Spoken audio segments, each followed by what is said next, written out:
I feel it my duty to notify the public of my prosperity in life during the first 40 years that I spent in this town. I hope to be excused, as I can only give a small hint of my meaning in trying to show what I have done in this place. The actual labor and materials that went through my hands in building large jobs of stonework would amount to about $400,000. I built the biggest part of the East Haven Bridge and the steamboat wharves, and most of all, the wharves and slips up to the head of Long Wharf, as well as repairing the Long Wharf. I then built the Basin Wharf, each wall of which is about 2,010 feet in length, 8 feet thick at bottom, 6 at top, and about 8 feet high. The large stones used in building it I got out of the solid rock in East Haven. I lost in building this wharf $2,600 at least, but I did not mention this to the contractors, as I think too much of a bargain to whine at all. I kept a livery stable about 15 years in the time, with an average of 20 horses and carriages, coaches and wagons of every description, and was much prospered for many years. I also came in possession of 12 houses and 1 acre of ground in a good part of the city, which I have been offered as good as $10,000 for, and the claims on this was about $27. William Lanson is roughly contemporary with Eli Whitney, and both men have a similar vision. Eli Whitney, who is represented here in New Haven by the Eli Whitney Museum and a wonderful historic barn, his work creating an armory, and obviously the cotton gin sort of ends up in a number of ways in history books.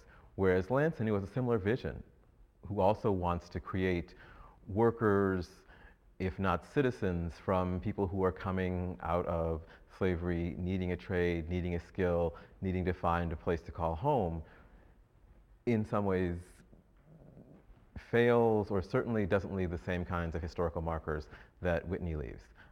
Certainly part of the problem for Lanson is that he is an African American at a time when African Americans don't have the right to vote in Connecticut, aren't truly citizens. African American rights in the years after the Revolution and just into the period of gradual emancipation were fairly minimal and in some ways varied from region to region and were very much based upon if you were an enslaved African or a newly freed African who had strong ties to a particular family or was well known in the community, you might be granted certain privileges that were or weren't on the books. So in some ways, any real freedom people had, and this is why the idea of freedom is such a negotiated term, could be fairly limited or fairly expansive. At one point in Connecticut's history, people couldn't buy land, they couldn't be out after dark. Their actual rights on the books were fairly constrained. And in the years after gradual emancipation, those things begin to loosen up. And it's certainly one of the reasons why folks decide to move into the cities rather than remaining in sort of the more rural parts of the state. Lanson believed he was free. And from the moment he appears in New Haven documents, we get the sense, reading them, that he had an incredible sense of his own freedom, his own power, his own agency, and his ability to provoke others. He really was provocative and a provocateur. And it was a wonderful spark that was really needed in New Haven at the time. He appears as this figure, almost a self-made figure in the years sort of around the time of gradual emancipation, shows up in New Haven, already recognized as a black king or governor, and begins to employ people. He takes on the challenge of building Long Wharf. He buys property in the new township and begins creating a neighborhood, and it's a mixed neighborhood. He imagines a future where blacks and whites will in fact live, if not happily, at least contentedly together. And this is something that other New Haven leaders don't find comforting or a happy reality. So he comes to town and begins to stir things up. And he keeps trying to create this space where equality exists and where people can actually prosper. Lanson's story is wonderful as a lesson for us as historians and people interested in history and citizens and residents.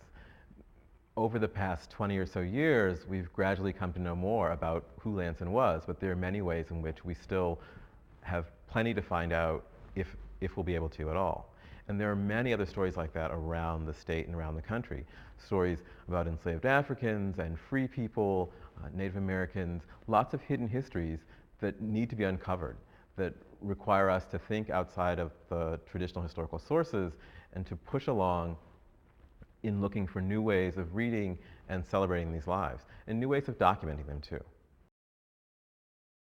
Connecticut is a treasure trove of interesting aspects of local history and national history. In some ways, it's a garden because the state is one of the original colonies. There's so much left to be told here. And for folks who live here or who have family roots here, it's a wonderful place to do work. I grew up in the Midwest, though my parents both came from Connecticut. And so it was wonderful for me to end up living here and to have this chance to do research that overlapped with family stories that I had heard growing up. And in some cases, to find ancestors that I knew nothing about who were buried around the state and who participated in aspects of Connecticut's history that, as a Midwesterner, we had no reason to talk about or think about or care about.